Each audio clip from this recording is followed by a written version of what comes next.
Good evening, everyone. My name is A.B. Timothy. I am the host of Keeping the Beacon Lit. This is a literary, authorial podcast all about inspiring young artists and ourselves to continue creating written art. I am an author who has been writing for 12 years. I am deeply in love with the concept of storytelling and preserving stories for future generations. Um, and it is because of this that I've chosen to create this podcast, because part of preservation of storytelling is teaching others and inspiring others to tell stories as well. So I've brought on several fellow authors who are authors from all different walks of life and all different types, who all have written extensively, and they will be helping me along this path today. So I do just want to announce that my own book, The Shards of Arthur's Shield, will be having a Kickstarter that will go live on March 1st. I know we're a month out, but I'm just getting the ball rolling. I'm letting people know, giving the information a chance to disseminate. There will be Kickstarter going live for that. So it's essentially just pre-orders if you're unfamiliar with what Kickstarter is. Um, no rush there, but also just I want to get it out there. And this episode is all about character design. In my book, The Shards of Arthur's Shield, I have several characters that I have designed to fill different roles. We talked a little bit last year, and maybe even some of these guests were there for that episode, about character development. And that's a little bit different. Character development is more so talking about how your characters can fit certain roles, can fulfill certain niches or certain needs in the story. Design is more straightforward. It's more talking just about the actual building blocks of the character, how they're presented in the story.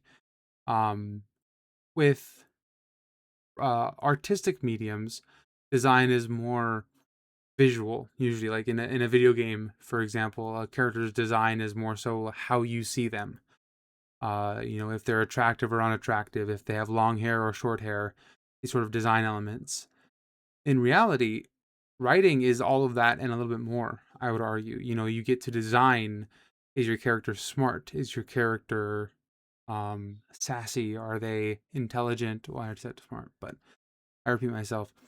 Are they um well to do? Do they carry themselves with respect and are they themselves respectable? There's different elements to it beyond just the visual, but of course there is the visual aspect too in writing, where we as writers have to give you, the reader, certain words or certain elements to pick up on what these characters are doing. For example, if someone's signature sass thing is they flip their hair over their shoulder, but you, the reader, up until that point, never knew that they had long hair to begin with, it could be jarring. It could not be, but it could be jarring. And so there's certain things we have to do as writers to assure that things are as smooth as possible for the reader, but also enjoyable for the reader. Yes, so that's the point of today's show, is talking about the design of our characters. Um, and now I'm going to give my guests here a chance to introduce themselves. We'll start with Noah. Noah, go ahead and introduce yourself and maybe even introduce the character you might want to talk about today.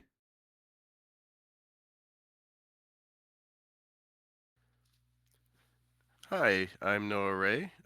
Sorry, my mic, it might be a little bit uh, rough here, and I have a head cold, so my voice might be a little rough as well. But I am a writer of a serial on my website, and I'm sorry, I had someone run into the room right before it was my turn to speak. What exactly was the question? Just this is a chance to just introduce yourself and introduce maybe a character you want to talk about today. Okay, I'll probably talk mostly about my main character today. Uh, his name is Cadence.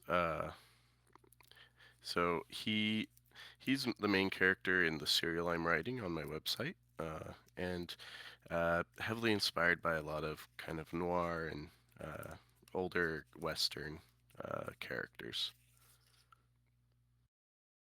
Very cool. Thank you for sharing. And yeah, go ahead. Cayman, go ahead and introduce yourself. Talk a little bit about your writing and also the character you want to talk about today. Sure thing. So first off, thank you so much for having me on today's podcast.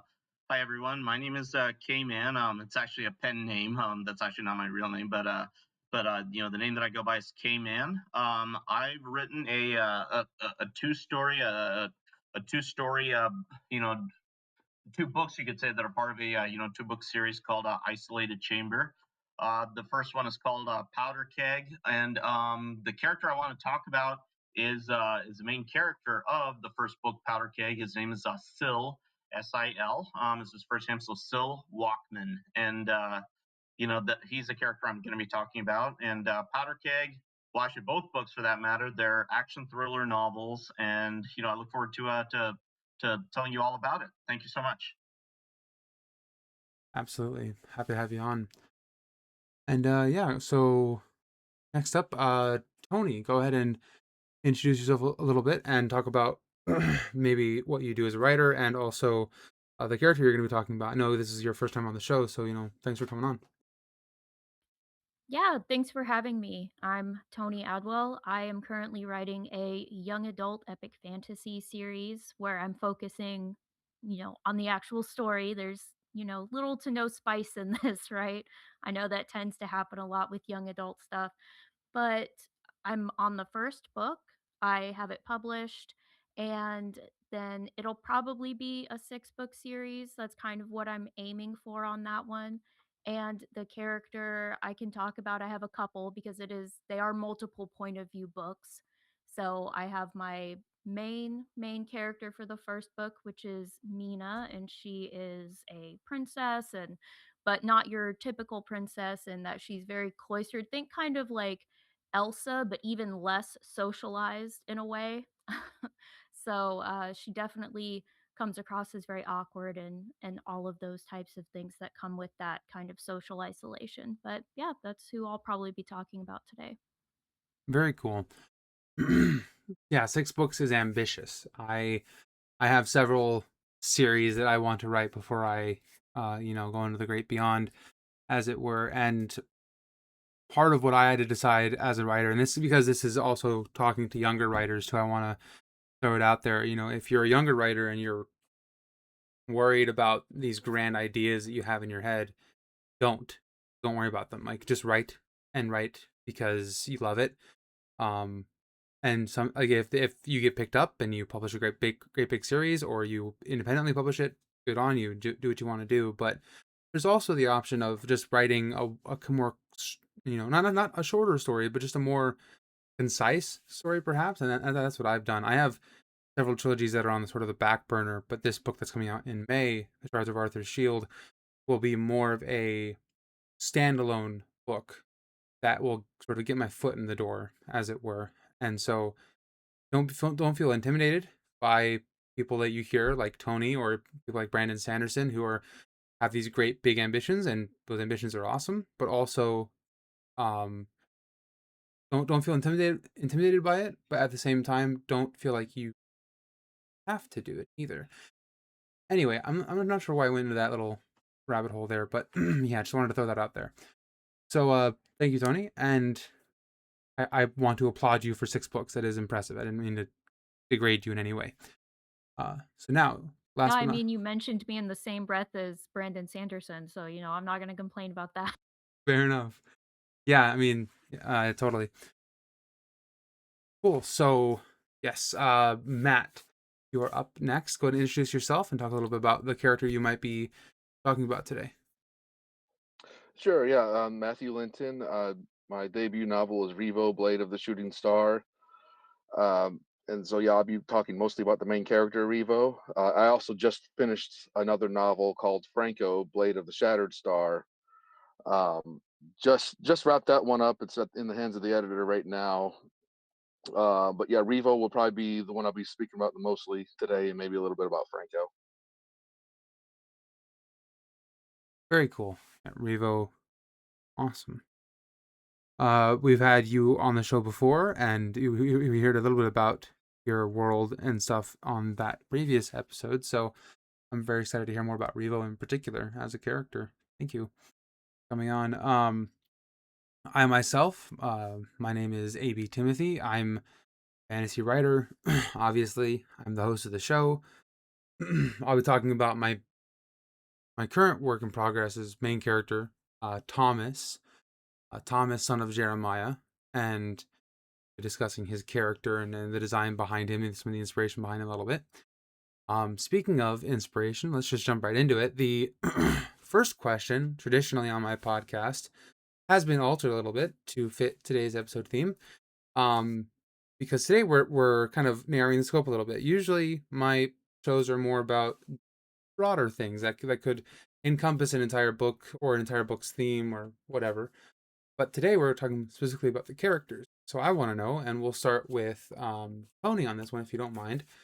Tony, I want to know who or what is the main inspiration behind your current work in progress, or this character that you mentioned. Who inspired that character, or what inspired them?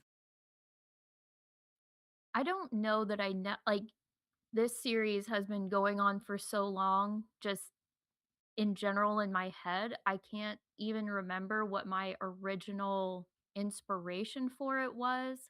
I think a lot of what I'm aiming for with her is to show people that you can have a lot of different kinds of main characters. You know, they don't all have to be, heroic. They don't all have to be, ready to just jump into the fight or anything like that. You can have main characters who are scared of their shadows and kind of watch them as they progress through that and learn to not, be scared of everything and everything around them. So that's kind of was what I was going for with her. Okay, very cool. So, what about you there, Cayman? Who or what inspired this character you want to talk about today? I believe Cayman might have gotten booted out to listener again. I apologize. That's a technical difficulty that happens sometimes. So while we get him back in, quickly, Matt, go and talk about Revo there and who or what inspired him. Yeah, so Revo was inspired by the heroes I grew up adoring. I've always been fascinated with, hero mythology, um, for lack of a better word. When I say that, I don't mean like old ancient heroes. I just mean, I guess, classic heroism that I grew up with. I think of characters like Luke Skywalker, um, guys like that, just kind of more the clean and noble heroes, less gritty and more just noble and virtuous. And it's, I guess, just more out of sentimentality, because when I was a child, that's just what I was so obsessed with. My friends and I, and when I went to write my own story, I was like, well, I want to write a hero like that. I feel like a lot of people are doing. There's nothing wrong with a gritty hero, uh, but I just wanted somebody more on the clean cut and virtuous side. The term uncorrupted heroism kept popping in my mind when I was kind of building that character, and that's just kind of the direction I wanted to go with my hero. For sure. Yeah, I don't think you can ever go wrong with, just saying inspired by heroes of old. Like, that's not a bad thing. I mean, you have characters like Aragorn or Vin from Mistborn, and I could name characters Rand, all Thor. Just these characters that were probably inspired by heroes of old. Recently, I've been reading Taliesin, which is book one of the Pendragon cycle. It's clear that there's much inspiration there too. Something that reminds me of, as artists, I was told this by my creative writing teacher at one point. They said, you know, good artists borrow, great artists steal. And that's not literal. Like, I'm not saying go pirate these people's books or anything, but it is, when it comes to designing our characters, there's nothing wrong with taking heavy inspiration even from more, or not necessarily more virtuous, but just these columns, if you will, in the genre. Thanks for sharing. Um, and K-Man, back to you. This did you hear the question, or should I repeat it? Oh no, do you mind repeating it? I'm sorry, I don't know what happened that time. It seemed like I somehow it kicked me out as a speaker. I became a listener, and I heard you speaking, and I don't know what happened. So I apologize for that. I don't know if it was on my end. Yeah, no worries. Like we said in the pre-show, X is a very, very stable program. So all I was saying is, or all I was asking is, who or what helped inspire this character you're going to be talking about today? Sure. The short answer I would actually say is myself, because this is not to say that I'm exactly like the character who the character Syl Walkman in my book, but many of his attributes are similar to me. But some of his attributes actually, and I heard what you were just saying right now, like great out there steal, but it's not piracy per se. But I think one of the ones that you can actually quote unquote steal from is yourself, because oftentimes, no one knows you better than you know yourself. I mean, that's common sense, I would say. And many of the attributes that I would say my character has are similar to a lot of attributes that I have. Now, he has a backstory of his own, but at the same time, so when I think of his mentality, who he is, a lot of that I was able to put in a lot of my own thoughts, a lot of my own, characteristics into him. And I think that's what's helped me develop into a good character. Now, I would say I'm probably the biggest one.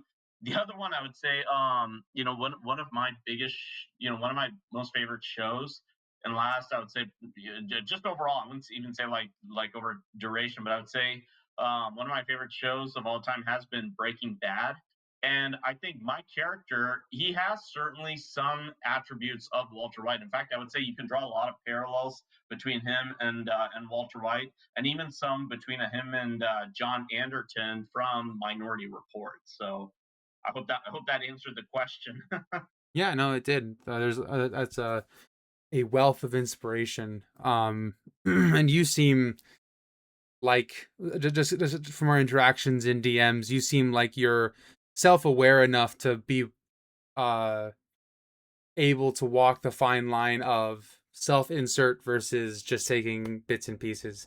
Because, like, when I was young, and I'm not calling you young, I don't know how old you are, but like for myself, when I was a younger author, one of the things that I ran into was I would just write these stories of like these guys doing great acts of heroism and then getting the girl. And then like my teacher who read it, or my brother who read it, they'd just be like, "Wow, man, this is cringe." And I was like, "Why?" And they did, and apologies. They would say, "This is cringe," and I would say, "Why?" And they would respond with, "Well, you just wrote yourself into this story.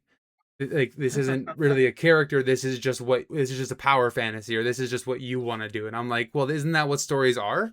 But obviously, I've learned since then. I've come a long way, and but you, I know just from our DMs and our interactions on X that you um have a well, I would hope anyway that you are self-aware enough to be able to walk that fine line and do a great job with the character. So Absolutely, absolutely. Because see, at the end of the day, when it comes to any work of fiction, whether it's a book, whether it's a short story, whether it's a screenplay for a TV show or a movie, what has to matter is that believability, right? The mm, or what do they call it? The suspension of disbelief, I think, is the appropriate term. I think the catharsis, as they call it, where that on one hand that what you're reading is fiction. It's not true. I mean, unless you're reading, of course, like an autobiography or something that's based on real work, but you know that you're reading fiction, but you have to make it so believable. And when you base a character, let's say, where it is largely based on yourself, or maybe even someone who you know really well. I mean, it could be like a close friend or relative. You know inherently what is that person thinking? What is their thought process? Because their thought process and their responsiveness, that's what's going to guide the story, because that's what's going to determine ultimately things like what exactly is it that that person is going to do, because you kind of want to leave your readers guessing in a sense of, okay, what is it that they're going to do next, and you know yourself the best. Very true. Cool. All right. So last but not least, Noah, I want to know who or what has inspired this character of yours, Western Slinger. Yeah. So I guess part of it was the world, um, like the setting of my story. Uh, being I knew it was going to be a fantasy western, so understanding there were going to be some heavy fantasy elements, I knew I needed the main character to really lean into the western tropes and a lot of the western style to make sure that that genre and that story stayed on track. Otherwise, it's just people adventuring in a fantasy land, right? So initially, that was kind of where the seed of the character started. So based a lot of the aesthetic and the kind of the way the character sees things off of old Western heroes, Clint Eastwood movies, those types of things. And then I didn't want him to necessarily be uh, too dark. So I also I also kind of got some inspiration from kind of the witty uh, protagonists you might find in some of the like more pulpy novels and things. So a little bit of a Jim Butcher inspiration in some of his personality, and then of course kind of just the events of the story, uh, kind of thinking how that would affect a person and those things. Uh, really drawing all those elements together to form this character who needed to be a very Western pulp kind of spaghetti Western almost in the way he goes, but also needing to have the depth for uh, kind of carrying the weight of the story. Okay. Yeah, depth is important. I like that you're working in a Western setting. Um, I think it's fascinating looking at the progression of trends when it comes to settings, and inherently your characters are somewhat defined by their setting. So, like, Tolkien, Granddaddy Tolkien, he wrote medieval fantasy, and there's been some sort of steampunk fantasy of like the Victorian era almost, and now we're getting Civil War slash Western fantasy is sort of coming into a niche of its own, and eventually niches become genres and whatever.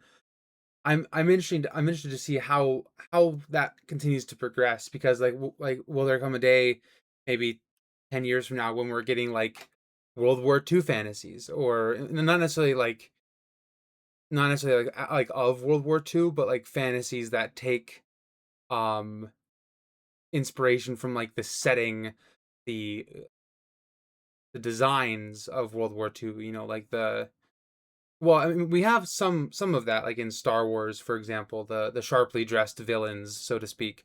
But in a more traditional fantasy setting, like with magic and monsters and dragons and things. So yeah, there's some interesting design elements to play with there, and I'm curious to see how that continues to progress. And your Western style is very welcome, because I'm also a fan of the West. I mean, growing up in Tucson, Arizona, which is the heart. Well, some would say it's the heart of the Wild West, and so like a lot of Western movies were filmed here and whatnot. So I grew up just inundated with the old West culture of like gunslinging cowboys, and like old Tucson is like a 30-minute drive away, and we used to go see shows and all that kind of stuff. So very, very cool. I'm only a little bit biased, so sharing. All right. So moving on, the next question I had today, well, let me quickly answer this question for myself as I'm usually do. Thomas is inspired by the everyman. You know, I wanted I wanted it to be almost a I wanted him to almost be a blank slate character that any European Christian male could kind of just put themselves in. They could the hope was that they could erase the name Thomas and write their own name in, and it would still read as well as it does with the name Thomas. Um, so the hope was that a young man in high school or a older young man in college could pick up this book and see themselves in these pages and get inspired and realize that while I might have self doubt and I might have misgivings of of my own purpose in life, um, I can still find I can take solace in, or I can find inspiration from these characters that I'm reading in this story. So that's that's where Thomas comes from. The next question, and we'll start with what we start with. Let's start with Matt on this one. Matt, why don't you tell me when you first began to build Revo or any of your characters, what questions would you ask yourself? As far as questions I'd ask myself for building Revo, I kind of already had him mapped out. Honestly, like when I had the story kind of swirling in my head, I already knew I wanted to have a virtuous hero, and that was kind of something I never really wanted to or considered deviating from. Um, Now I had to, with some other characters, I had to have some characters that would, bring certain different sides of him out, I guess. Um, there's a character in there that kind of provokes him a lot, and kind of pokes and prods him. A couple characters actually like that. And actually, one of my favorite characters to write was kind of another in that world, a quote unquote hero who's kind of molded after, like Vikings, and he is kind of like he's a hero, but the opposite of Revo, much more on the gritty, battle scarred type. And the way those two interact, that's kind of some of my favorite interactions of the book is how Revo, this this hero inspired by by Luke Skywalker and characters like Atreyu from Neverending Story and Link from the Zelda games, meets a hero who's more of that gritty, uh, battle weary guy, and how they kind of bounce off each other, and the conflicts that arise from that, when I guess you would say like a fantasy hero meets more of a gritty hero, and how they get along. Um, that's I guess that'd be kind of the questions I'd ask, is how did he get along with other people, without losing that virtuous side of himself, without letting them corrupt him, for lack of a better term. Um, I guess that would be kind of the questions that I would ask myself, is how is he going to keep this virtuous, and a term I just recently learned about, which is called noble bright. I don't know if you've ever heard that before, but it's basically the exact opposite of grimdark. Hmm. That's kind of what Revo's world and Revo are based out of. And those would be, I guess, the questions I would ask myself, is how is he going to go through this story without ever losing that side of himself?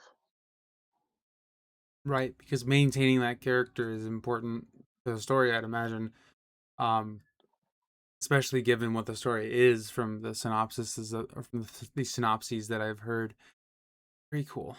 All right, so we'll go from there straight over to Noah. What about you? Um, what were some questions that you would ask yourself about this character or in regard to this character when you were first building him? Yeah, so the first question I always ask, I guess for especially for main characters, or characters that'll be central to the storyline is what do they want? Um, what motivates them, right? And then the other question, and this is probably a harder thing to wrestle with, is what makes them human, kind of a la like Indiana Jones. He's cool. He goes around. He's a member of academia. He travels to faraway lands. Not really terribly relatable until you get to the point where he can't stand snakes, and then suddenly it's like, oh yeah, no, he's just like me. And it forms that connection. So for characters like that are going to be central in the story, I try to ask what makes them human, what makes them relatable, just so they feel real. That's smart.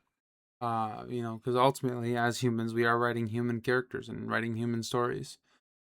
Some sci-fi writers will look down over their nose at us because we, as fantasy writers, do that. We write, for the most part, human stories. Even when we're writing elves or dwarves or dragons, in for the most part, we are still writing human characters, even if they have pointy ears or if they're a bit stout. Yeah, it's always important to maintain that humanity. Cool. Right. Tony, how about yourself? What questions were you asking yourself when you first began to develop this character? So for Mina, because she was very socially isolated and being around a lot of people makes her very, very nervous. And the big thing with her is that being near magic causes her pain. And so a lot of the motivation behind the character was okay, how, or the questions behind the character was, how is she going to react in these situations that for someone who might be, normal, not going through these types of things, how how would she react? What situations are going to cause her to be fearful, what situations are perhaps going to cause her to go into a panic attack. Those kinds of emotions are really her driving force in the first book.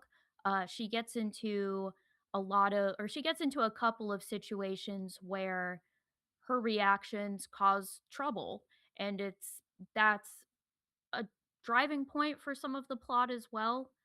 Is her fear, her anxiety are causing problems, especially at one point in the book. And she gets dragged around a lot in the first book. That'll get expounded upon more in the next book.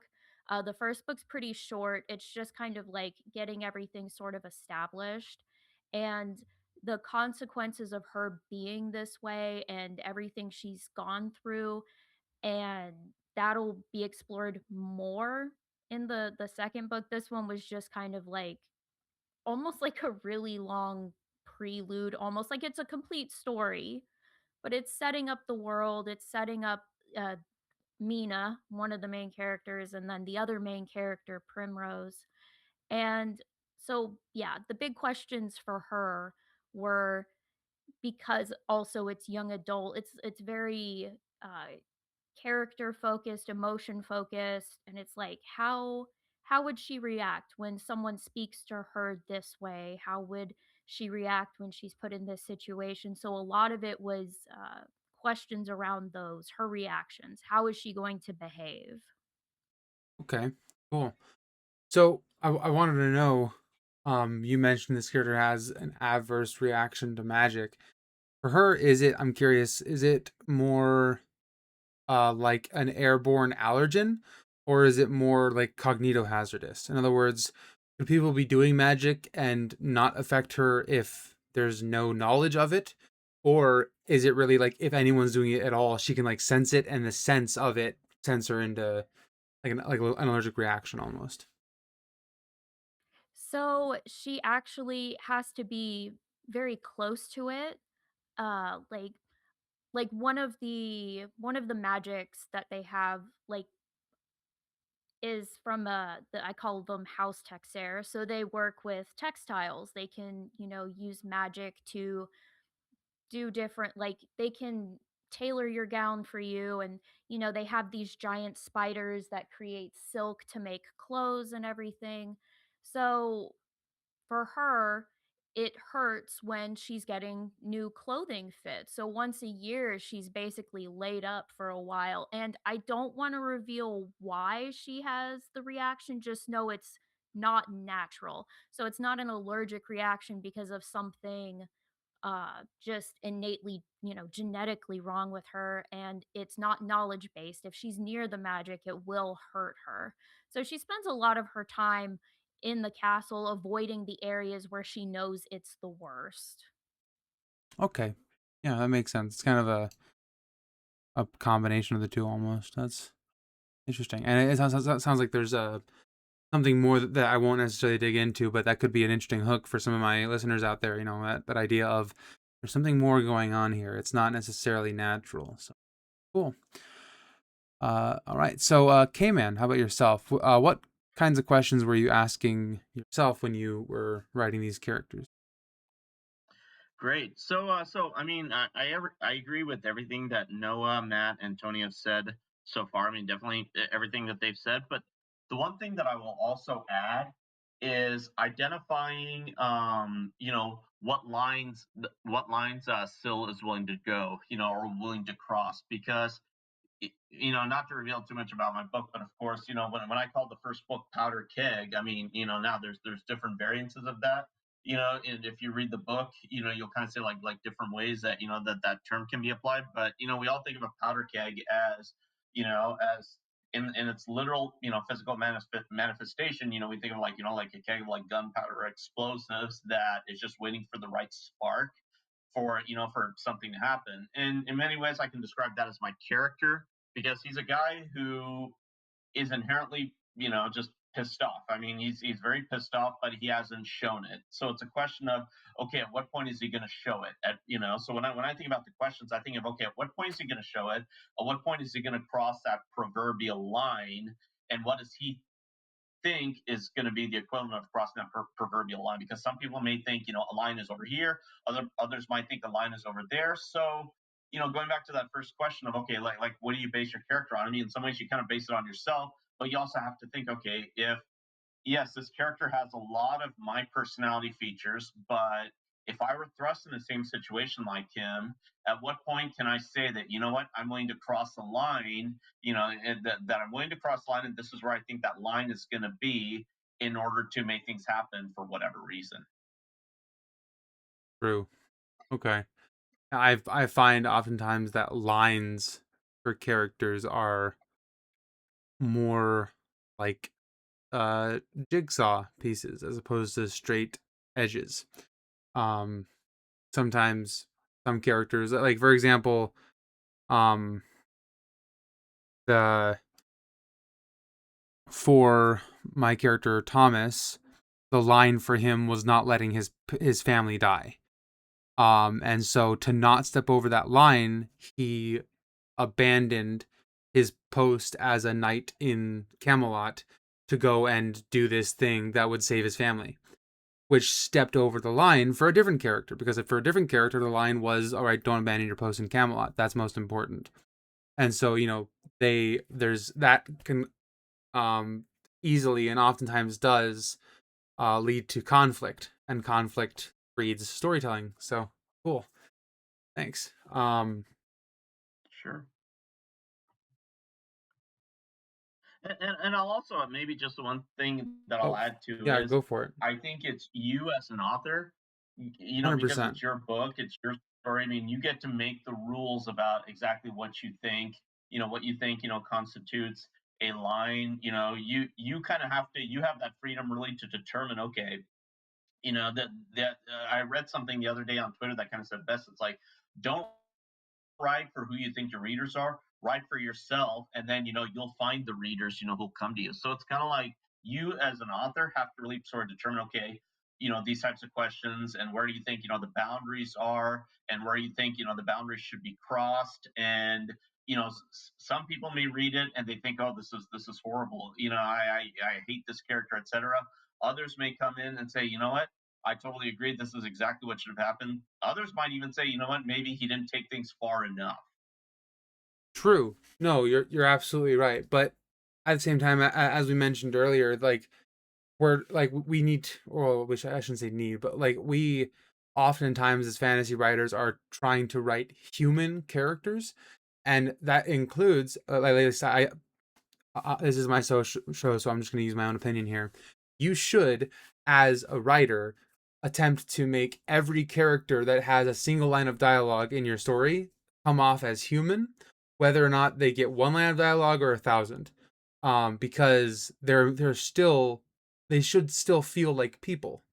And so part of being a person, I've found, is having, get this, different opinions from other people. And like you just said with the readers will have different opinions. So using my own story as the example again, some readers will agree with Thomas. Some readers will say, well, his family is way more important. Go Thomas, and go on that quest. Others will agree with the steward of Camelot, who says, no, you shouldn't have abandoned your post at Camelot. And others still will have a third opinion. And so like because humans have a diverse pool of opinions, so too, in my opinion, should your characters have those diverse opinions. And I'm hoping that is kind of sort of what you're getting at, but sort of more talking less necessarily about the audience reaction, but more so about like the characters themselves. Was that kind of accurate? What did you say? Absolutely, absolutely. And maybe the one thing I'll also add to what you're saying, you bring up a good point too, is that no matter what kind of book you're writing, whether it's a romance novel, an action thriller, pure sci-fi, or some kind of hybrid, across the board, it's that human nature is still human nature. I mean, human nature is universal, and I think it's a matter of while there's different shades of things, I think it's a matter of once again, from a believability standpoint, suspension of disbelief perspective, it's that you still have to incorporate that human nature. But again, there's so many different shades, right? Mm-hmm. Totally agreed. Yeah, so I think for my character, when I was asking these questions, I I asked a lot of questions, not so much about um my character, because like I said earlier, my character is supposed to be kind of a stand-in for the reader, but I asked like what would a noble-hearted person do, because the whole idea of this character is they are um a second coming of Arthur, so to speak. And so Arthur, being the chief of virtuous kings, um, and in many ways he is the British sort of king of kings. Everything that a king is supposed to be is attributed in Arthur, at least in most cases, depending on what story you're reading. So I had to ask, like, how would that come into conflict with um how a character, like how a person might feel in a situation. So um the inner conflict of what I or what my reader might do in a situation versus what Arthur would do comes onto the page several times, where um the character Thomas and the spirit of Arthur, which kind of indwells him, they have a non-verbal sort of competition of will to see who would come out on top. And so I have to ask those questions of, okay, what would the average person do here versus what would the beacon of morality do here, and what's the difference, and how do those differences sort of create a discord in the sound. But yeah, cool. So moving on, the next question will be, okay, yeah, so this is a kind of an easy sort of quicker question maybe. I want to know, we'll start with K-Man, we'll start with you this time. Um, when do you first describe your character? Like when does an actual like if you were to give this paragraph to an artist to render your character, when does that show up in the book? Is that early or later? So the short answer I will say is kind of all throughout the book, Mm-hmm. because so I think, when I sent you kind of like that one blurb, highlighting who he was, when I first introduced him, which was obviously like the start of the first chapter after the prologue. Mm-hmm. It's that what I will say is that, when it comes to my character, and I did this in the first book, and then, the sequel, which is a different main character, so to speak. Yeah, what I try to do is I try to approach it from a drip, drip, drip kind of perspective. I don't want to, make it like a fire hose where, so much is exposed at once, because my philosophy to writing, and I've done this with both my books. I'm doing this right now, even with the work in progress book that I have, which is on a, completely different, which is going to be a part of the first book of a completely different series. Is that it's not just the story that your readers are going to care about. It's that your characters are that they care about too. Because when it comes to your story, you don't want to reveal everything so early on to the point where people get disinterested and then they wonder, okay, like I know everything already. Why am I reading the rest of the book? The same thing happens with their characters. It's that you want to do it in a drip, drip, drip kind of fashion. I mean, I think we all remember the old Winston Churchill quote, right? When it comes to miniskirts, they always say it's, the quote was, you don't want to, mini skirts got to be, just the right size. It's like, like long enough to cover the, long enough to cover what's important, but short enough to draw interest. And I think that's the way that I approach it when it comes to my character. Is that, yes, early on, I introduce him, and likewise, not just the main character, but obviously, like the villains and all.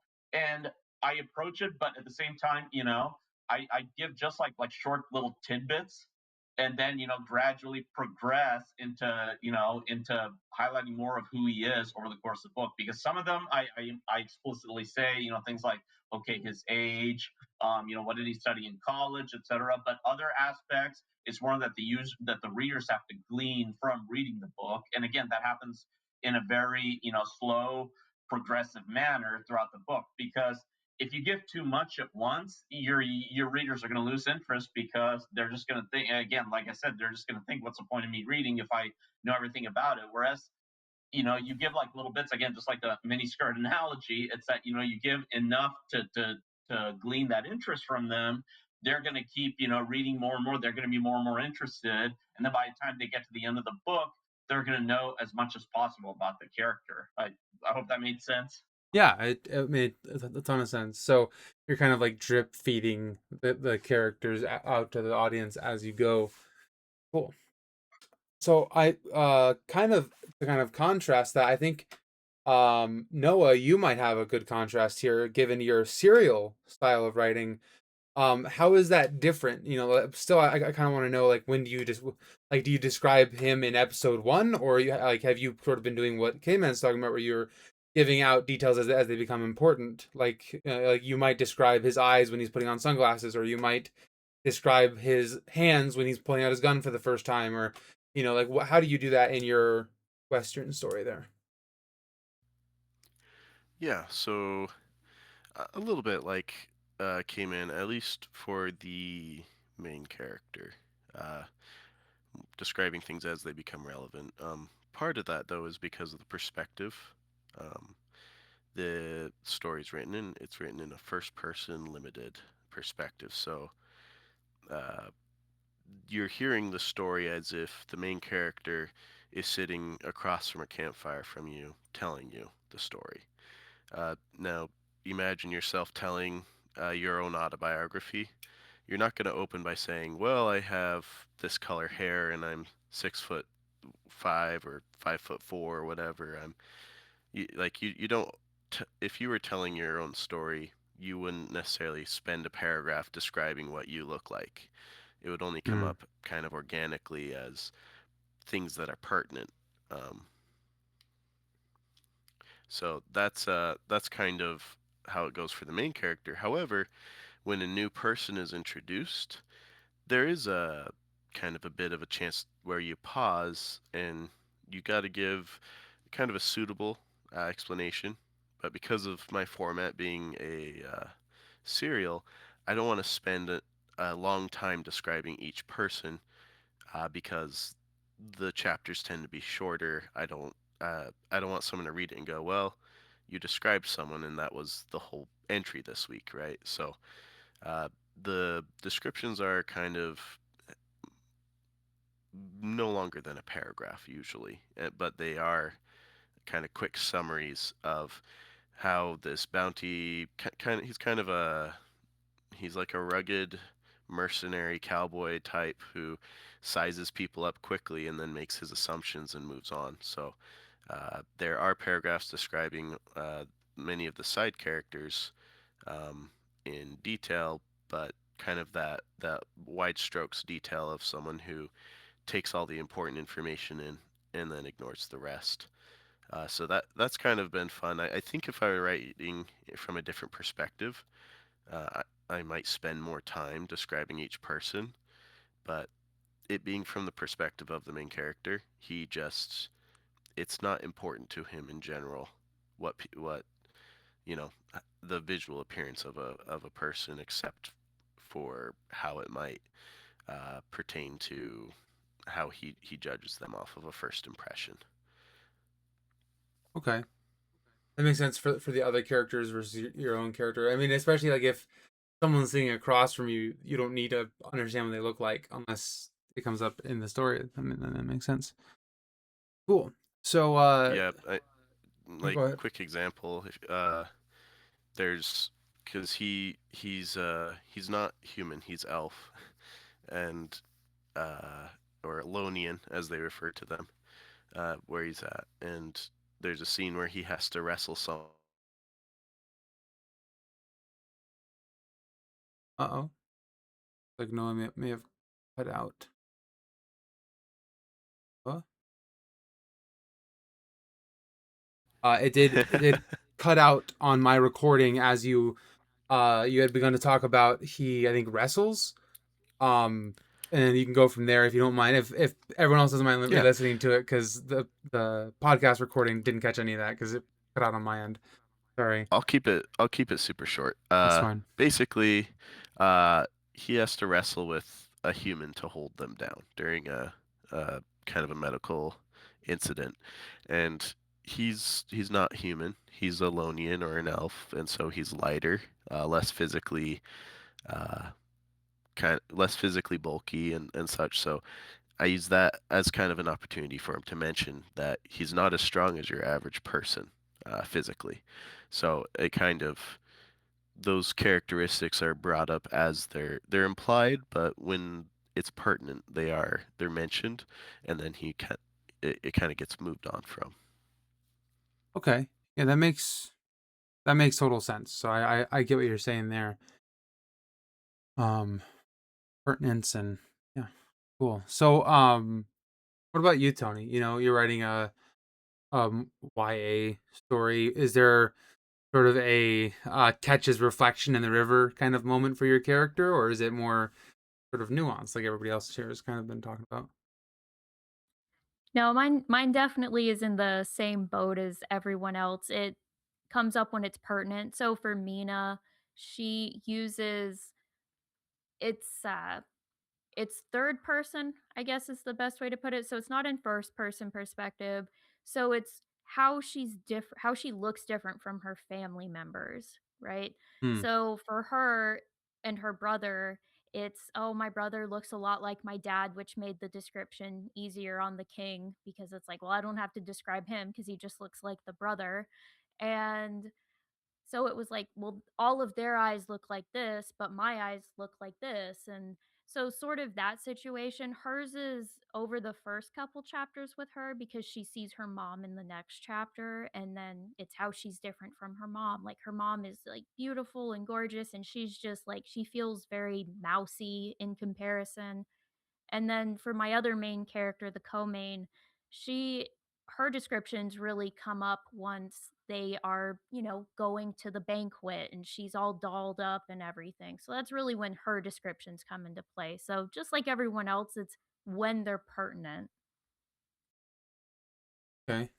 That makes sense. I guess the reason this kind of came up as one of the questions for me is cause, like that I wanted to talk with you guys about is because I had a beta reader for historical fantasy, or not historical fantasy, historical fiction that I'm writing under my real name because it's pertinent to my family history. I had a beta reader who was reading it, and at one point they mentioned like I still don't know what they look like, and I thought I had done an okay job of describing the characters. Then I went back and I realized that I basically had no description, and I was giving very sort of references to things about the character, like I was referencing things, but never an actual like description of what they looked like. So that might have just been an issue for that beta reader, but I took that to heart, and I've been trying to improve. But also, I like what you guys are talking about. Not just like throwing it in their face, but also a bit like, you know, as things become important, if it's relevant to the story, because that's how you can, or that's how you do that sometimes. Some things readers just imagine about your characters. Like if your character is a um I don't know, pull something out of my hat here, a 12-year-old boy from New York who's also happens to be a demigod. It's very like a lot of things populate in their mind, like, oh, he's some white kid with maybe curly brown hair, he's probably Italian, maybe, maybe not. um but he's definitely an American because he's from New York. But then as you go through the story, you have a chance to clarify those details and give more details and affirm even some of those details that the reader had already imagined. And sometimes the best characters are characters who, as those details become available for them to read, it matches almost one to one with what the reader had in mind. Like, thinking an example might be Katniss Everdeen. um, I don't think there's ever really a moment where like she catches her reflection in something, at least not in the first book. And as it was discovered throughout the book, and especially as she was brought to life on the screen, it was very much for a lot of readers like, oh yeah, that's exactly what I thought she looked like. Um, yeah, so that's kudos to you guys for doing it differently than me, I guess is what I mean to say there. Matt, how about yourself? When you're like, how does Revo see himself, and how does that come up in the story? Yeah, so Revo is not a physically imposing character, and that's, I guess, kind of one of the allure of him. And how that plays out through the story is, I guess other characters aren't really intimidated by him, at least not at first. Um, like when he meets that other character I had mentioned earlier, the guy who's kind of based on a Viking, based on more of your, muscle bound hero type. With Revo's story, it's told in third person, but you can hear his thoughts, like his internal monologue is played out. And when he first sees that other character, he notices that he's like, "Wow, that guy's neck is thicker than my waist," and that's just kind of to establish that he's not a physically imposing character, and he is taunted throughout the book for that by villains. The villain will meet him, or villains will meet him, and they're kind of like, no, no way you're that guy. No, no way you're the hero here. There's no way looking at you."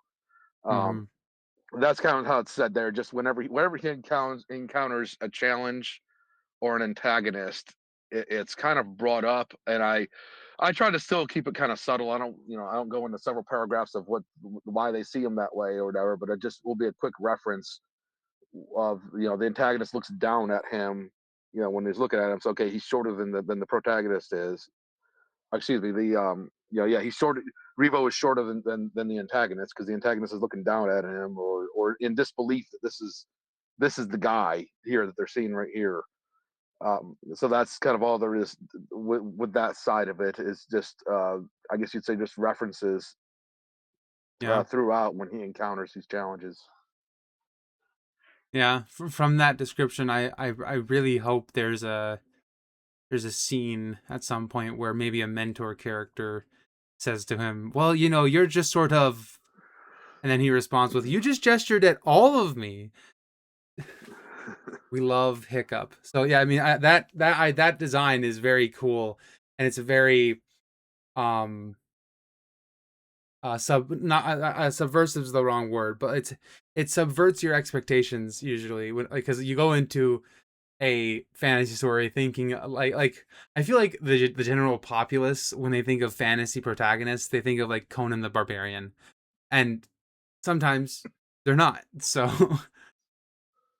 Yeah, and that's the thing. That other hero he had met was more the Conan the Barbarian type, and that's why there was some conflict between them, is because you have one guy who's like Conan the Barbarian, and the other guy who's very much average, very much not that case, and that's where that kind of symbolizes the contrast those characters have as their physical appearances, and I guess that's kind of what I wanted to see when it came to describing anybody's physical appearance. It was okay. What is their physical appearance also says something about maybe what they're like in some respects. totally, yeah, cool. Um, when it comes to um my characters, like I said, I kind of just do.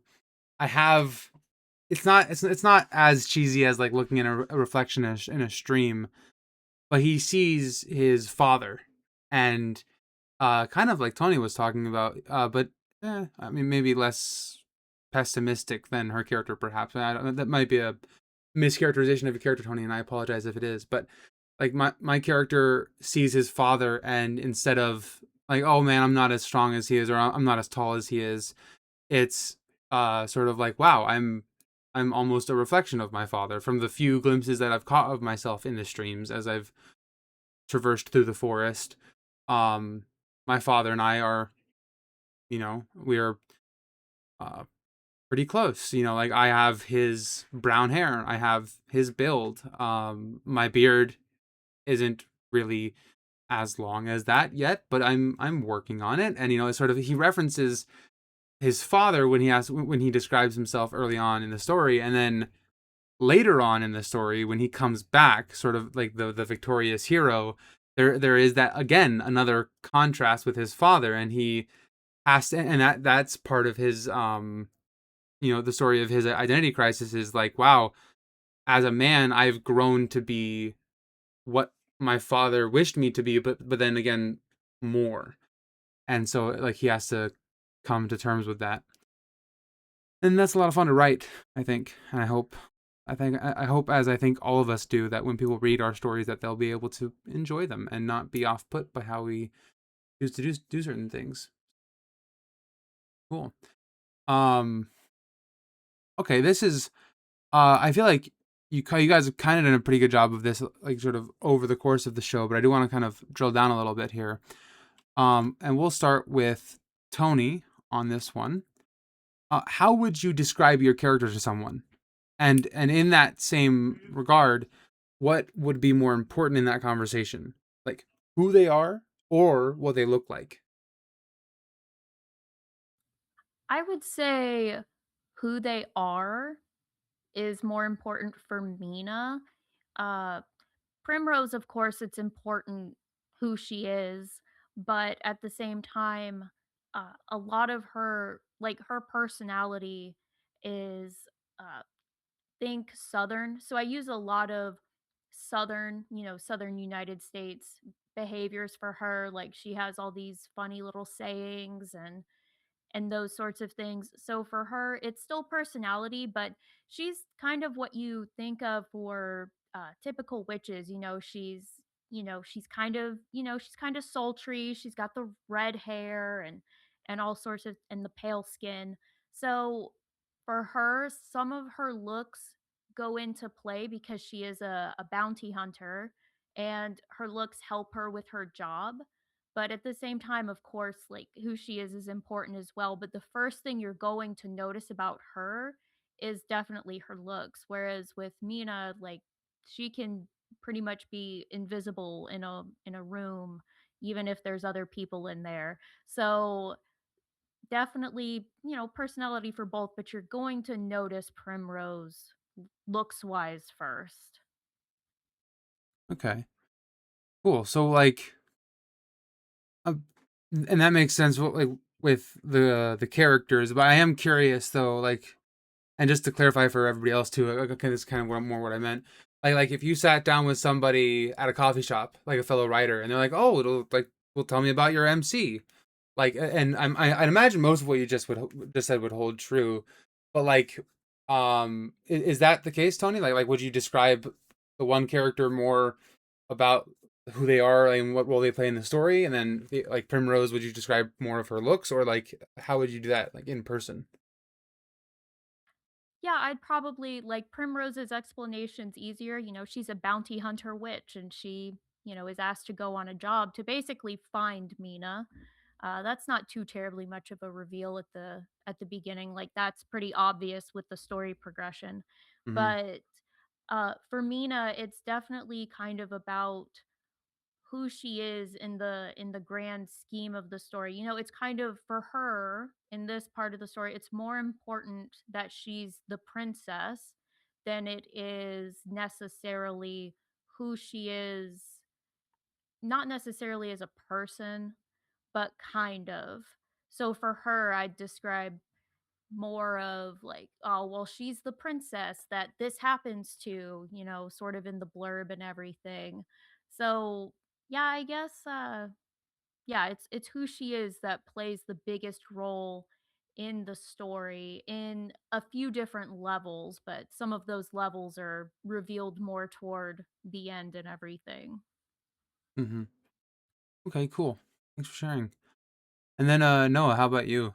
If you had to like, you've done a pretty good job of this generally over the course of the show, but like sort of concisely, if you were to just describe this character maybe to somebody, okay, here's a great potential like example where you might need to describe it to somebody. Like you meet an old feller at like church or at a coffee shop or something where he likes westerns and he wants to know about your western hero. How would you describe him, your hero, to that sort of like older fellow who it doesn't really understand fantasy maybe, but wants to hear about what you've written and cares about you and what you're doing? Yeah, sure. So he is. Uh, Let me think here for a sec. That if I'm talking to an older person, I'd probably start with just I'd explain. So he's based a lot on the old Western tropes. So you're gonna see a lot of the kind of the older, um, fistful of dollars in his aesthetic and the way he carries himself. But once you get to know the character, and especially even at the beginning of the story, you get to see this is kind of the young hero before they're the hero. Um, this is the Lone Ranger before his great incident where he puts on the mask and takes up his silver bullets. So there's a little bit of a youth to him. Uh, Now it's a fantasy story, so kind of part of that integration is he's not a human. He's what's called an Avalonian, or loosely based on an elf. So he's not he doesn't belong in a lot of ways, and that reflects kind of back into the westerny trope of being a stranger in a strange town, showing up and changing things. So it's a very you could say almost an homage of a character to a lot of those older characters, while still bringing a bit of a fresh look, fresh personality, um, as he looks to solve the mystery of who killed his mother. The first chapter is him returning home with a dead body, and that's kind of where the mystery starts. So he's very focused, I can't hear anyone anymore. very Can you similar all to hear that. me? I can't hear anyone anymore. Nope. We can still hear you. Can you hear me, Cayman? Oh, technical difficulties. Sorry about that, Noah. No worries. I think I was about done either way. So yeah, that's how I describe him. Kind of a stranger in a strange land, though he is familiar, I guess, with the land, but he just doesn't belong in kind of an homage to a lot of the old kind of Western heroes. Very cool. Thanks. and I feel like you've done a great job of sort of giving that vibe during the whole show. So that's really cool. Um, Cayman, can you hear me? Just checking. Okay, he's here. Probably gonna. If you, I'll probably just need to leave the show and rejoin, but that'll be fine. No worries. Matt, we'll jump to you instead. So if you had to describe Revo to perhaps that same kind of old fellow at church or at the coffee shop or whatever, how would you describe him to them? Yeah, so I would lean more towards saying that he's the kind of hero that we adored growing up. Um, more Luke Skywalker and less John Wick. Um, I think back because when I was a kid, I grew up in upstate New York. Me and my friends, and I've posted about this before, but we would go out and we would play hero out there in the woods, in the hills and the streams, in that town. And we always saw ourselves as these noble, virtuous characters. We didn't really have a concept of the dark or the anti-heroes or anything like that. Um, and that's kind of more what he's based on. He's based on the characters of in the shows, video games, and movies that we all grew up adoring, and that's what he's based on. Is those right there? Um, just that the kind of nobly virtuous, uncorrupted sort, and that's kind of what he is. And the challenges for him throughout the story is basically the world trying to corrupt him, both the antagonists and in some cases other protagonists, kind of trying to provoke him and get him, maybe corrupt is a little bit of a strong word, but to get him to be less maybe naive, lack of a better way of putting it, and kind of get with the program, so to speak, and be like the rest of them. But he's just not going to do that. He's going to stick to being um, the noble young hero that he was raised to be. He does look to his parents. His parents died when he was a kid, and he does look to them a lot. His father was basically, I allude to it, but his father's actually Franco from the Franco book that I just finished, and he was an old heroic soldier, and he looks back to his father and his mother, kind of like, hey, what would they? No, I'm not going to do what these people are trying to get me to do. What would my parents have done in this situation when they face situations like this? What would the kind of things they would do, rather than just kind of follow in the crowd or trying to get other people to elicit this reaction out of him. Mm-hmm. Yeah, it's very important to have good role models to look up to when you're coming up as a young hero. It may be my turn to get the boot because I don't hear anybody, and I'm not sure if anybody heard me. I can hear you, Matt. I can hear you. I think it was before. It was something where it's like suddenly I couldn't hear anyone, and then I dropped off, and then I came back on. I heard my name being mentioned, but then for some reason I couldn't reply. It's just it must be the connection. But I can Yeah. hear you just now. Can everybody hear me? Oh, we Yeah, can. I We can can hear you. everyone except AB Timothy. You guys can't hear me. I Well, don't he's know. not Every important. time Noah talks, Oh people tend wow. to drop out. Gee, I'm gonna guys. blame Noah on this one. I So said I'd you win. just checking. You can't hear me. Wild. Jump back into it. I think we only had one left. I think it was Noah. Were you the last for that question that I had? What was the question? To describe your character? No, I think we all did it. Wait, did we all K-Man do finished it? that? That's right. Cayman, did I get to you on that one? Yeah, I don't think you got to me on that one. So do you mind Okay. repeating the question? Yeah, no worries. So, like, if you had to describe your character to someone, like, an old guy you maybe met at like a coffee shop or something, if you had to describe this character to them, how would you describe it to them? And I am curious, like, what's more important in that description? Is it who they are or what they look like? So I would say, I mean, I would say it's definitely much more, who they are versus what they look like. And I think in the case of my character, Syl, it's that when you look at what he looks like, I mean, he's average. I mean, there's something like when you look at him, there's something that really stands out about him. I mean, he's average height, about 5'9". I mean, again, when I think of like certain attributes that I mimic with him, for me, it's like, he's about 5'9". I'm a little under 5'8". He's about average build, average to slim build.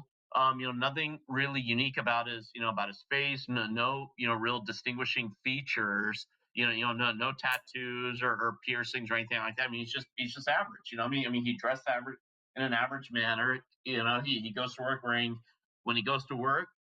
He's an engineer. He's an engineer. So when you look at who he is, he's an engineer. I have an engineering background. He's an engineer. He tends to he tends to be much more introverted as a general rule after a lot of things have happened to him in the backstory. It's that he's even much more introverted than before. But again, these are details that I would say are gleaned over the course of the book as opposed to something early on. But when I think about what he looks like, he's very average. I mean, there's just nothing about him that really stands out if someone were to see him. I mean, no one's gonna he's probably the type of person you would say has just basic face in the crowd that that you would quickly forget. But then when you look at who he is, I think in Sill's case that's what's the most important, because again, going back to what I think of as him as a powder keg, he's a guy who he's got a lot of he's got a lot of bottled up feelings, of animosity. There's a lot of negativity he has, a lot of just animosity that he has and that he holds, basically against the world in general. And that's what I think of, when you think about who he is as opposed to, okay, like what does he look like? I mean, what does he look like? It's just, that there's just nothing that stands out about him. I mean, he's the opposite of a sore thumb. He does not stick out at all.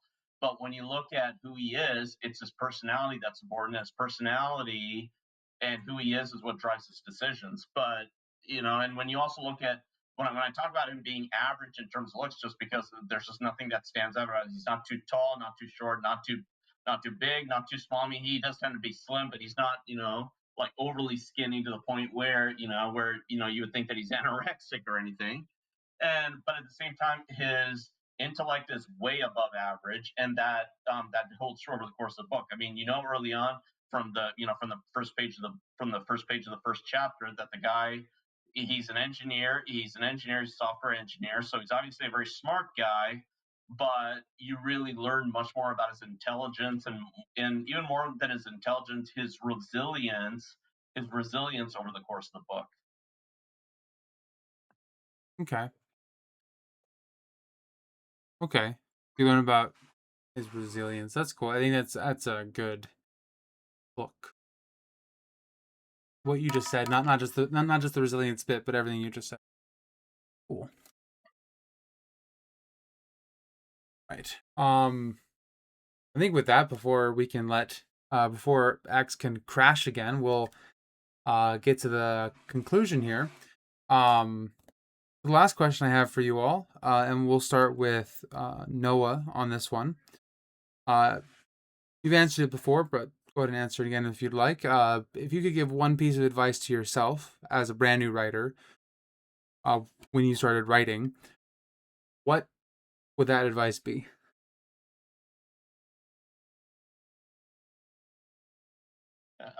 I'm sorry. Do you mind repeating that question? I know I'm probably not the first one who'll be chosen to answer, but do you mind repeating that? Sorry, for some reason I only got part of what you said. Yeah, I apologize, but like I said, X is being bad today. So this was to Noah, but I was curious, Noah, if you could give one piece of writing advice to yourself back when you first started writing, what would that advice be? I think kind of to keep in theme with the character design theme of the episode, maybe I'll slightly change it to what I tell my younger self when he was designing characters, and that would be overcome your embarrassment. Because when I was younger, I was always worried that someone I knew would read the book and assume, oh, I believe the same things this character believes, or that would assume, oh, this character represents, something, or a parent would read it and disapprove of, something in a character. So I think I'd say let go of that fear of other people reading it and judging you for who these characters are, for them being imperfect people or having different beliefs from even you as a writer, and just kind of embrace that being able to make people without worrying about that type of thing. Okay, cool. And then same question to you, Cayman. You could give one piece of advice to yourself when you were a younger writer, first starting off writing, would it be? I would say, on one hand, on one hand, I personally, and in my biased view, I'm very happy how the books and the characters have turned out. But I would say the biggest thing is just to not get too boxed in by anything. Again, going back to what I'd said earlier, is that don't necessarily write your book for your readers. Write the book, though, for write a book and the characters in it as you want to see them, as opposed to how others would want to see them, so that, and then you're going to find that there are enough people out there who are similar to you, and who are going to write, who are going to be interested, versus trying to just cater to this audience or that audience. So I think it's just, at the end of the day, you're the writer, so you've got the freedom to do things. I mean, on one hand, while the only rule that you should stick to is that suspension of disbelief, as I've said a few times. But at the end of the day, it's, you have to play with your character. You have to basically, you make the rules. I mean, you make the rules. Just stick to them. Be consistent. I mean, if you say one thing about your character early on, don't put something else later on that seems to contradict it. But I would say, just really, you make the rules. So basically, you do with your character what you want with them. But as I've also said earlier too, just don't give away too much at once. I mean, just make sure that whoever your character ends up being, character or characters, not just, your main character, but also the main supporting characters. Make sure that again, it's not to say just cater to us, this group or that group, but reveal details about them in ways that is going to keep people interested. I hope that made sense. It did. Yeah. Cool. Um, yeah.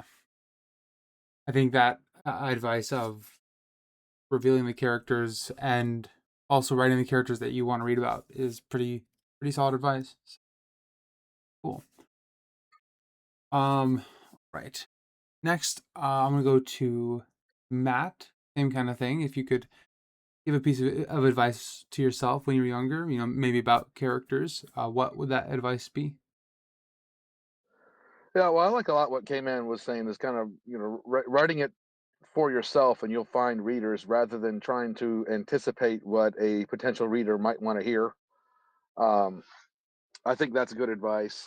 As far as some things I would tell, my younger self, that handsome devil, I would I would say, just have some confidence, because I was really worried when I wrote Revo's story.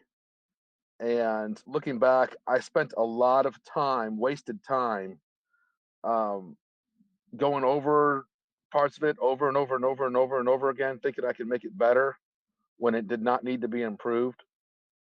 And I guess as far as like receiving any sort of criticism or feedback, you don't. I guess I was kind of looking for some outside validation with Revo, just because I was lacking confidence. And thankfully, my beta readers loved it, and they did provide some valuable feedback. But I wish I hadn't been so focused on outward validation. Hmm. That would be one thing. I had somebody with Franco, my second book. I had somebody who's I don't know if I'd say they're professional beta reader, but they're they're definitely what I would call a critic, and they gave me some pretty critical feedback on Franco. A lot of it was really useful, helped me improve the story. But I remember when I was reading his feedback, very very lengthy feedback, I was like, man, if he had said this about Revo, it would have destroyed me.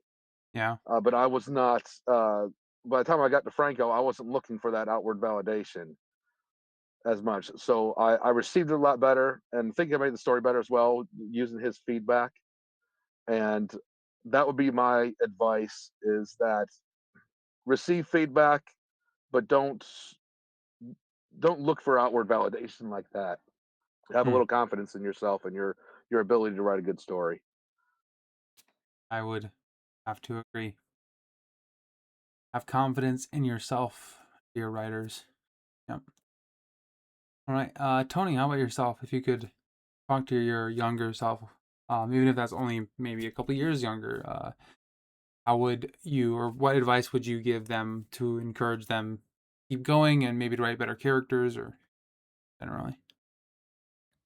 So actually, it's kind of funny because I was thinking about it the other day because my daughter likes to write stories as well. And one of the biggest things that I'm noticing with her that I did a lot when I was around her age was needing everything to like a lot of symbolism, right? Like everything had to have like a purpose and a meaning. Like this name has to be perfect for this character and match everything to do with them, or they have to have certain features that are symbolic for this or that. And so, just understanding when the symbolism of what your character looks like or their name or anything like that, when it might be necessary, but just letting a lot of that go. Not everyone needs to be epic or have these epic features. Sometimes a character can just be named David. It doesn't have to have like doesn't have to be crazy, like super specific to that character. And I know I spent a lot of time when I was younger getting hung up on that kind of stuff. Totally. To look at that from a different perspective, I'm currently in college and will be in university next semester to be an English academic. And part of English academia is doing, or is validating the struggles of what you just said. Because I wrote a 7 page, or yeah, I think it was like a 7 page paper on a short story by Ursula K. Le Guin called The Ones Who Walked Away from Omelas. And almost half of that paper was just on the fact that she used the word Omelas in her story, and that Omelas was a anagram of Salome from the Bible. And so there are people out there, specifically academics, whose job it is to rip apart your story and look at every single name, every single detail, every single everything, and understand why you chose to use it, even if that decision may have been subconscious or unconscious time. Like for example, I couldn't help when you mentioned, oh, a character could just be called like David. Like David, like I immediately was like, all right, David, uh biblical king, fought Goliath, small versus large. Like I went straight into not critic, but like academic mode. Like what does this mean? Like why is this character called this? That's that's great advice. Don't get caught up in the weeds, but also know that people will be expecting you to get caught in the weeds sometimes. But cool. Thanks for sharing. Um yeah, so uh that's kind of all I had planned for today's episode. So I want to give everybody a chance to sign themselves out and also give people the ability to come and find you and buy your work or support you. So we'll start that process with Tony. Actually, ladies first. Where can people find you and follow you, support you, buy your books? Well, eventually. Yeah, so my book is on Amazon. I've got the link pinned in my Tony Adwell profile. The first book's called Inheritance, and I'm currently working on the second book right now called Birthright. Very cool. And Matt, how about you? Where can people come find you? Yeah, so my X handle is _knight_writer. That's knight like King Arthur's knight, and then writer like somebody who writes. Loosely based on the Knight Rider TV show. I thought it was clever at the time. Sounded like a good idea at the time. But yeah, there I have a books to read link to buy my book Revo. Right now, it's available wide at pretty much any store. And yeah, it has my links there. And keep your eyes out for Franco, who's going to be coming soon. And also, real quick before I sign off, I figure I should say this, Tony. I don't know if you know this, but Noah kind of passively threatened to sick you on me if I got out of line today. Threatened to get you to beat me up. So you might want to just watch your back when you're around him. He's going to get you in a fight someday, it sounds like. True. Oh my god, it sounds just like my boxing coach. He'll just walk up to the ring when you're sparring and he'll go, "Yeah, Tony was talking trash about you, said you can't, your jab sucks or something." And it's just like, "Bro, are you trying to get people to hit me? Like, what's going on here?" Yep. This I this rivalry of Matt versus Noah is news to me. They've both been on the show before, and when I'd released my schedule of sessions planned, they had I can't remember if it was Matt or Noah, but one of them had mentioned, "Oh, we're finally gonna get our rematch," and so I was confused because when I had them on the show the last time, I didn't know there was some kind of battle of wills going on, but apparently I've just been accessory to some kind of war. That's fun. Yeah, we both seem to be under the impression that we lost last time. So Yeah, that's true. The best coaches pick the best players. That's all I got to say about it. So if that's how it goes, Matt. Sometimes you lose to me, sometimes you lose to someone I have joined an alliance with. Naturally. Okay. So, rivalry aside, K-Man, where can people come and find you and find your content? Absolutely. So my books are both on Amazon. If you just go to Amazon, you can search and say, K-Man and K-Man, my author's name, and just Isolated Chamber. You can find both books, so you can buy either both books or just one of them. They're sold either as Kindle Unlimited for those who have the subscription where you can get it for free, or in paperback copies. So 3 ways to buy my book, but all of it's on Amazon. And as far as connecting with me, Twitter is the best way to do so. You can also email me at k.man, man with 2 N's, k.man.author@gmail.com. So that's another way to get a hold of me. But again, I look forward to hearing from everybody. And once again, I really want to thank you, AB Timothy, for having me on the show. I'd love to do it again in the future. Absolutely. Yeah, and this show is always welcoming to anybody who wants to be on. So, artists and writers in particular, obviously. But yeah, so thanks for being on. And Noah, how about you? Where can people find you? Where can people read this Western serial of yours? Yeah, so I got a website, authornoah.wordpress.com. And that serial is free on that website. And I always embrace kind of the fun dance between consumer and creator in a project like this. So I'm always open to hearing feedback and things you like. So if anyone listening to this does go and read, feel free to reach out to me on Twitter, or X, I guess now, under Noah Ray Writes.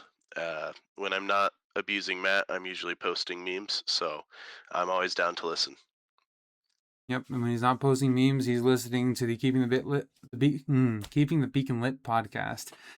He is one of my very consistent listeners, and I always appreciate seeing his little icon there when I'm speaking to my friends about cool writing topics. Yeah, so go follow everybody here if you're not already. If you're listening to this show after the fact, on one of the other platforms like YouTube or Spotify, you can go to my account on X, which is linked in the show notes below. And you can find my posts where I've talked about these authors, and I would highly recommend you go and find them. I'm probably going to start with this episode, linking to them directly via the show notes. So go ahead and check those. And if I didn't, comment about it and yell at me for it. Yeah, so you can find me, AB Timothy, at abtimothy.com. That's where I do most of my writing, at least when it comes to the nonfiction blogging. I also have several, close to maybe 24 short stories on there that are totally free and open for anybody to read. you can also find more about me and my different accounts and medias and things at Linktree. So that's linktr.ee/AB Timothy. There you'll find a way to support me, my Instagram, my Facebook, YouTube, Spotify, all that good stuff is all available there on the Linktree. That's also available in the bio of my account here on X. As I said before, my novel is coming out in May of this year. It's called The Shards of Arthur's Shield. The hype page for the Kickstarter will be going live probably tomorrow, that being Sunday, February 1st. So you'll be on the lookout for that. Very excited about some cool things that I'm getting to offer as bonus rewards for kickstarting with me. I know not everyone's a major fan of Kickstarters here, but it's just sort of a different way of doing pre-orders. And so if you've ever pre-ordered something like a book or something in the past, then think about it, consider it, especially with some of the cool signets and some of the cool ideas that I have about special offerings there. Check it out and support me and this podcast by liking, subscribing to the podcast, following it if you're on Spotify. And yeah, thank you for listening in. And remember, as always, as you go about your week, keep the beacons lit.